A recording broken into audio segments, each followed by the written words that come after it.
What should I pack? What should I do? What shouldn't I do? What is some important information that I need to know? What apps do I need? Oh, will I be okay? How will I make sure that I will settle in well? If those are some questions in your mind, then this video is for you.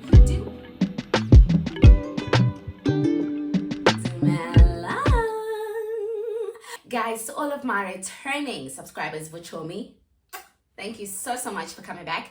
And if this is the first time that you see my face, hi, hello, my name is Anna, and I really hope that you find this video informative, helpful, and do check out the other videos on the channel. And if you haven't subscribed yet, what are you waiting for? Click that subscribe button down below. Okay, instead of red, that subscribe button should be gray. All right, it is free of charge for those of you wondering.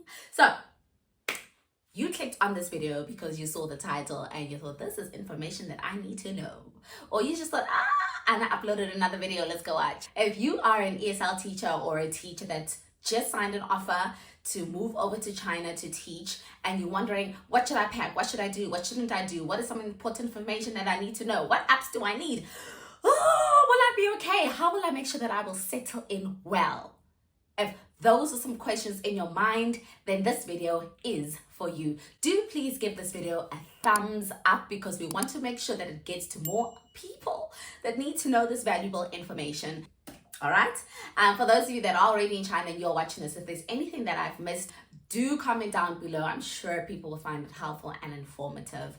But yeah, guys, let's get right into today's video. I will be looking down because I've got my laptop.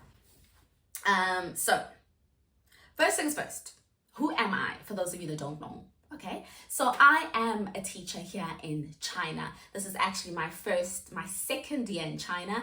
I did also do a year in South Korea. So I've taught in South Korea, China, and a bit in South Africa as well. All right, so I do have a bit of experience of teaching English abroad. So you are speaking to somebody who has been through this journey, okay, who has gone through what you are going through. And I do also run my own company called Road to ESLing, where I assist people that are wanting to move abroad with their journey, that application journey, where to apply, how to apply, help you with the interview questions, do a mock interview, do demo lessons, help you fix your videos, help you put together lesson plans. So I do that as well. So you are speaking to somebody who knows what she's talking about. All right, so let's get right into it. And the first thing that I want to cover is before you leave your country, before leaving home, I'm going to go into the do's and then the don'ts. The do's. I want you to make multiple copies of your important documents. And to be more specific, I want to make sure that you keep your essential documents on the cloud, on a Google Drive. Don't just keep it on email, because sometimes you get so many emails you need to get rid of your emails. So download it to a Google Drive, Google Documents, download it to the cloud, wherever it is, but make sure you've got digital copies of all of the essential information and documents. You know, things like your TEFLs, your degrees, your recommendation letters, all of that important information and documents that got you this job. Make sure that you've got them. One, to ensure that if your school ever needs something, you've already got it, you just need to print it. Or two, if you choose you want to apply to another school, you can, because you've got all the documents that you need. Don't bring your originals. If you feel like you want to be carting your originals around from country to country, city to city while you're abroad, be my guest. I chose not to do that. So I kept my originals with my mom. And if I need them to send me any copies or to go and certify anything for whatever reason, she's got the originals. She can go and do that. But I have all the copies. I've got certified copies digitally and normal copies without the certification. So that's what I would advise you to do. Next, what we're going to do is we're going to download essential apps for life in China. App 1, which you should already have, is WeChat. So in South Africa, we use WhatsApp. In China, they use WeChat. Make sure you download WeChat, and you've got your school's contact details and everything on there as well, so you can communicate with them. The other app that you're going to download, which is these two apps you're going to use on a daily, it's WeChat and Alipay. Now, Alipay, on there, you're going to make sure that you link your bank card, okay? because then you can't come here with rand. They use the RMB here. And yes, you could exchange and have cash coming into China, but you don't also want to be carrying a lot of cash. Here, this is mostly a cashless country, which is nice. You just scan your WeChat QR code, your Alipay QR code, and you can pay for things easily. That's why I'm saying once you've downloaded Alipay, it does have the international version, which can be in English for you to be able to use. You're going to link up your international bank card on there, and yes, do bring along your bank card. Just notify your bank that you'll be traveling abroad and to open your card up for international use. Okay, make sure to do that as well. If you guys need me to do a separate video on how to add your international card into Alipay, how to use Alipay, let me know, but it's pretty simple to use. So on Alipay, that's where you can make transactions, pay for things, receive payments. Same thing with WeChat, pay for things, receive payment. But for you coming into China, you won't necessarily be using WeChat Pay yet.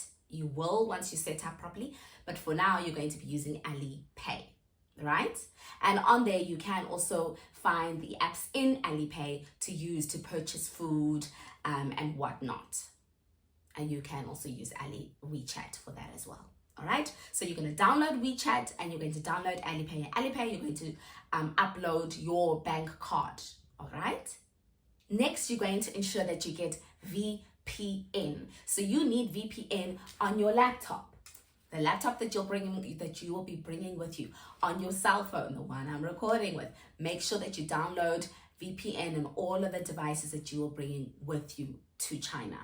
Reason for that is China has an internet block. I don't know what's the actual official term for it, but you aren't able to access your Google, your Instagram, your Facebook, and Uber, and any other apps that are outside of China, that were not made in China, that it's not a Chinese app or Chinese website. You can't access those things if you are in China because of the internet block. You can only access what's in China, but you can't access what's outside of China.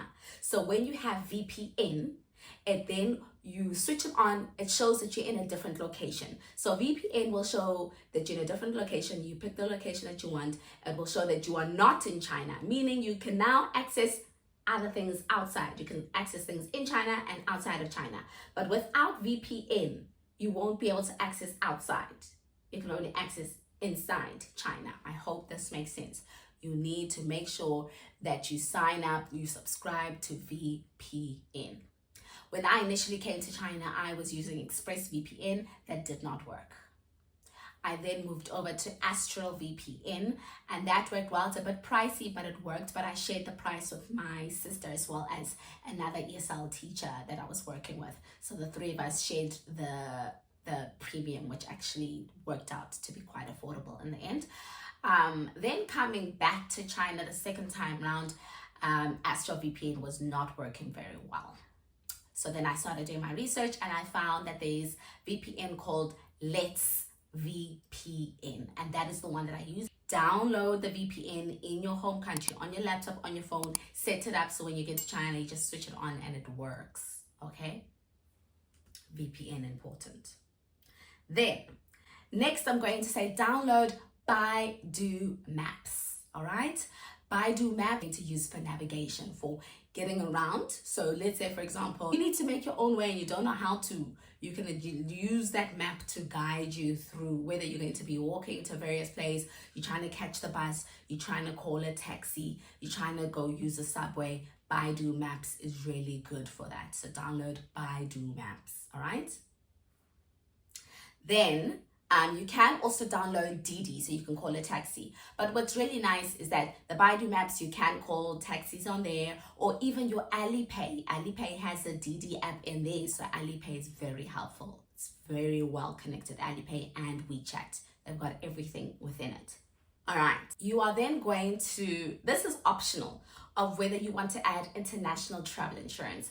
I'll leave that to you to decide to get it or not to get it, international travel insurance. On my side, I only added the travel insurance with the flights when I was flying over to China, the company that I was flying with, that airline, that's where I added the travel insurance. So I book my flights off trip.com, and then on there, I would book my travel insurance. Sometimes I get the free VIP lounge access, which is why I love trip.com. So that's where I booked my travel insurance, was mainly for my flight, not necessarily after my flight. Because now you're coming here on a 1-year contract, 2-year contract, you're not going to get travel insurance that covers you for a year or 2 year.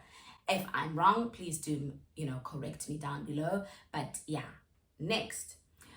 If this is something you want to do, it's optional. I didn't necessarily do it, but I do have a friend who did. Switch on your international roaming so you can easily be able to call your family, contact them while you are traveling. All right? International roaming. You don't have to do it. I chose not to do it, but you can if you want to. It will be an extra fee. You'll just need to find out with your service provider how much it will cost you.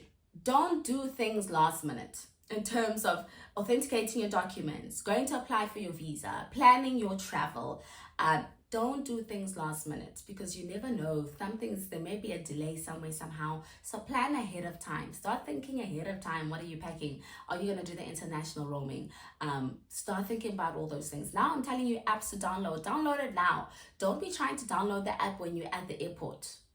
Download it beforehand, just so that you can also get familiar with what it looks like, how it works.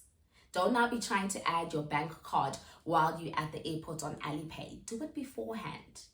Don't assume that you will find things that you are familiar with back home in China, because 9 out of 10 times you won't. All right, so that is the topic of things that you should know before leaving your country, right? Those are just apps that you need to download. So quick summary: download WeChat, download Alipay, and Alipay, connect your bank card, contact your bank and tell them that you'll be traveling internationally, and get them to open up your card for international use, right? Yes, there are ATMs here that Visa cards do work, so you should be able to use your physical card. Have another card as a backup in case the other one doesn't work, okay?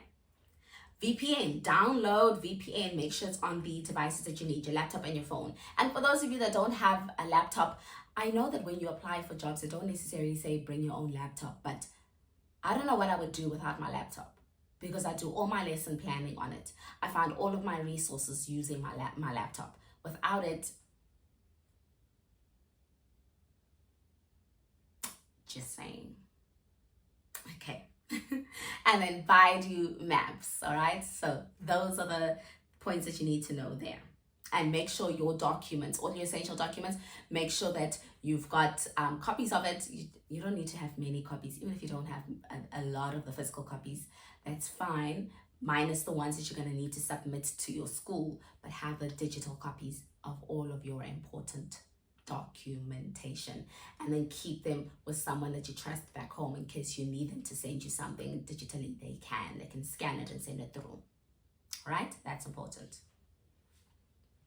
Then, in terms of banking and just online things from back home, they need to send you one-time PIN. So if your one-time PINs are currently set to go to your South African number, switch them to be sent to you on email. So you get your one-time PINs on email, so that doesn't stop you to do your banking and whatnot, because you receive everything on email.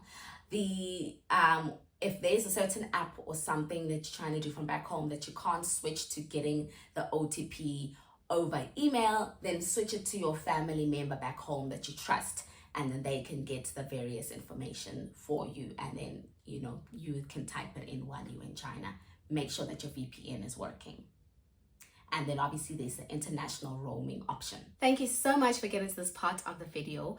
I don't want to keep you guys on the screen for too long, so we're gonna end part 1 here, okay? And then I will see you guys in the next video, which will be part 2. So wherever you are, have a great day and a lovely weekend. From me to you, bye. See you guys in the next one. Make sure to check out the next one. Subscribe if you haven't already at the end of this video, and give this video a thumbs up. Comment down below, because I do love to hear from you guys as well. And if there's anything that I've missed out, anything you think will be helpful to somebody else, do type it down below.